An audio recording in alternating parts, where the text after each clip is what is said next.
1 Pierre 2. Il dit que toi et moi, là, bien aimé, le Seigneur nous dit, il dit, ayez au milieu des païens une bonne conduite, afin que là même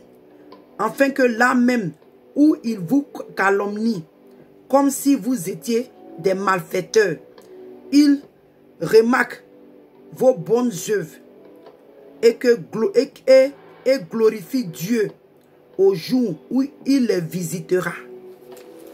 Vous voyez? Donc le Seigneur est en train de dire que toi et moi là, parce que si aujourd'hui là, Ahmed Bakayoko après, il y a eu des chrétiens qui ont prié pour lui. Les gens ont parlé, les chrétiens bien aimés, et on a réellement prié pour lui. Et ses parents même, musulmans quoi là, qui sont en train de choses, quand eux vont nous dire que, ah, les chrétiens là sont bizarres. Oh. Avec tout ce que même on a fait, mais tout ce qu'il a fait là, les gens même prient pour lui réellement. Cet homme là, si Dieu permettait qu'il revienne en vie là, il va, on ne sait pas ce que Dieu peut faire. Parce que je ne veux pas me baser sur ce que les gens ont dit. Je préfère laisser ça parler, je ne vais pas mener ma prédication avec la prédication de quelqu'un. Mais ce qu'il peut te dire, on ne sait pas ce que Dieu peut faire. Moi, c'est ce qu'il peut te dire. Parce qu'il dit que, il remarque vos bonnes œuvres et glorifie Dieu au jour où il les visitera. Donc le jour que Dieu va se révéler à eux, le jour que l'évangile va leur parvenir. Quand un chrétien va à l'évangile, ils vont l'écouter parce qu'ils savent que les chrétiens là, ils sont différents. Ils savent que les bousmani là, ils sont différents. Ils savent que les gens là, ils ne croient pas en l'islam, mais ils sont différents. Ils sont différents. Et à cause d'être différents d'eux là, quand tu es en train de parler, la personne même peut t'écouter, même pour donner une chance à bien-aimé. La commission que nous avons reçue de Jésus est très grande. Et c'est pourquoi on traîne dans des conneries. Et puis c'est en train de retarder le ministère de Jésus sur la terre ici. La commission de la réconciliation que nous avons reçue du Seigneur pour aller évangéliser le monde entier là, cette commission est très grande. Elle est très grande. Et beaucoup d'entre nous, on n'a pas encore compris. Mettez bas la terre, Ivoirien.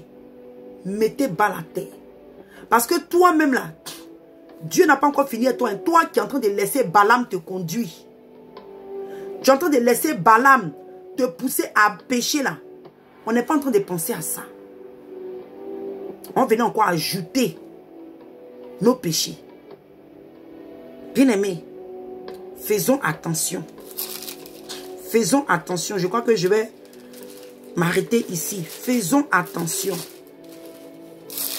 Faisons attention. Maintenant, cette vidéo-là, j'espère que... Parce que moi, quand je mets sur mon YouTube, là, ça se départage. J'espère que ça sera départagé. Pour parler même surtout...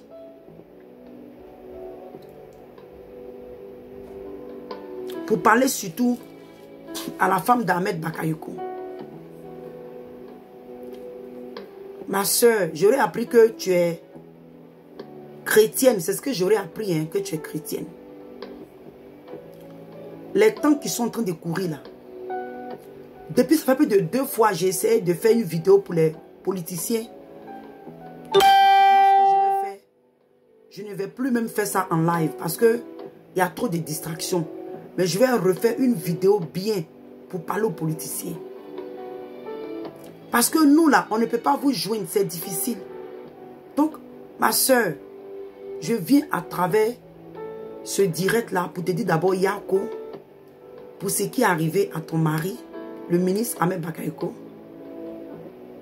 Alléluia, parce que nous, en tout cas, nous sommes les servants du Dieu vivant.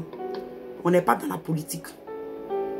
Mais je sais que d'une manière ou d'une autre, Dieu a interpellé ton mari d'une manière ou d'une autre. Alléluia. Dieu a interpellé parce que les gens on pense que oh, tel monsieur, il est dans telle secte, c'est un démon, c'est un sorcier. C'est les sorciers même que le Seigneur Jésus même cherche pour les délivrer, afin qu'il soit un témoignage pour lui. Parce que quand le Seigneur est venu apparaître dans la vie de l'apôtre Paul, là, l'apôtre Paul, c'est un criminel de grand chemin. Mais Jésus a apparu dans la vie de Paul et il a ramené Paul à lui.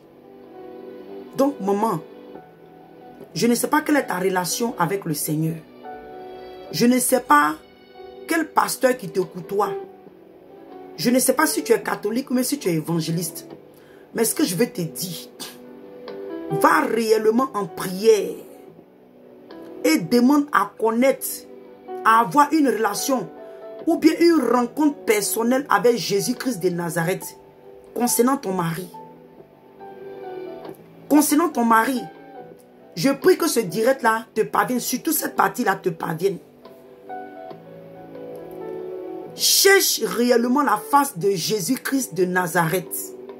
En tout cas, si tu ne veux pas être une veuve et que tes enfants ne soient orphelins de père,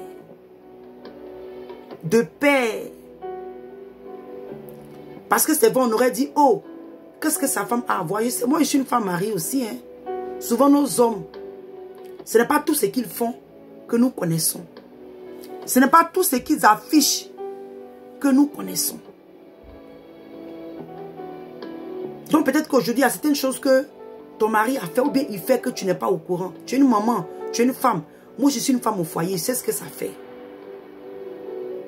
Mais, si tu n'es pas prête à être une veuve et que tu n'es pas prête que tes enfants soient orphelins de père, tout ce qu'il peut te demander, va réellement dans ta closette et interroge le Seigneur Jésus-Christ de Nazareth qui est mort à la croix de Golgotha.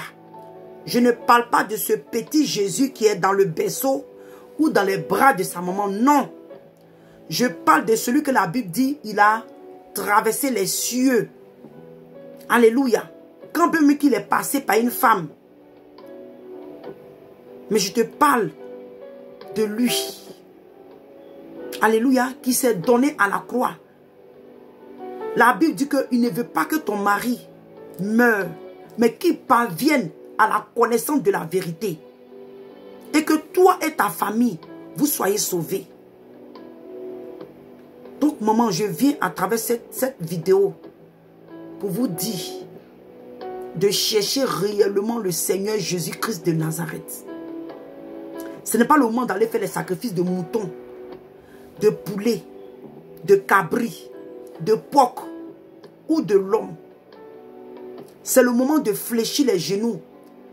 Si tu ne veux pas que ton mari meure, si tu ne veux pas que tes enfants soient orphelins de père, c'est le moment de fléchir les genoux et d'interroger Dieu, ce créateur du ciel et de la terre. Jésus-Christ de Nazareth, il aime ton mari. Il a encore, alléluia, les regards sur ton mari. Il aime Ahmed Bakayoko. Il aime Ahmed Bakayoko. Il ne veut pas que ton mari meure. Nous, on aurait dit ce qu'on veut dire. On va dire ce qu'on veut. Parce qu'on est dans la chair. Mais Dieu dit, il ne réfléchit pas comme nous. Que lui, ses pensées-là ne sont pas comme nous. Donc que le Seigneur te bénisse. Et Yako encore. Nous, de notre côté, on continue à prier pour ton mari. Et c'est qu'il y a des chrétiens, même des païens, qui n'ont pas le cœur noir. Prie pour ton mari. Tout ce que nous demandons, c'est que ce pays, la Côte d'Ivoire, soit délivré. Pour que la Côte d'Ivoire se réconsacre à nouveau à Jésus-Christ de Nazareth. Car c'est lui seul qui est Dieu. Moi, c'est ce que j'ai appris, que tu es chrétienne. C'est pourquoi je te parle en tant qu'une chrétienne. Mais maintenant, si tu n'es pas une chrétienne convertie, tu n'es pas une chrétienne que peut-être que tu es musulman, je ne sais pas. Mais je vais te répéter la même chose. C'est Jésus seul. Ce n'est pas un marabout ni un féticheur, ni le sacrifice des humains ou des animaux qui vont restaurer ton mari. C'est Jésus seul. Jésus de Nazareth, c'est lui seul qui pourra restaurer ton mari. Ce n'est pas la religion musulmane. Ce n'est pas si il devient un musulman ferme. Ce n'est pas ça. S'il s'amuse avec ça, il va rester dans sa maman. Excuse-moi si je te choque, mais c'est la vérité. C'est la vérité. Il n'a qu'à réellement, ou bien toi-même qui es sa femme, cherche le Seigneur Jésus et prie pour ton mari. Tu vas voir ce que le Seigneur va faire. Donc que le Seigneur vous bénisse. En tout cas, toi qui as pris la peine de te connecter à ce direct. Que le Seigneur Jésus vous bénisse. Je suis arrivé à la fin de ce direct. Et que on prie pour la paix en Côte d'Ivoire. Et que Dieu même restaure la Côte d'Ivoire. Que Dieu rétablit la Côte d'Ivoire. Shalom à vous. Et que le Seigneur vous bénisse. Amen au nom de Jésus.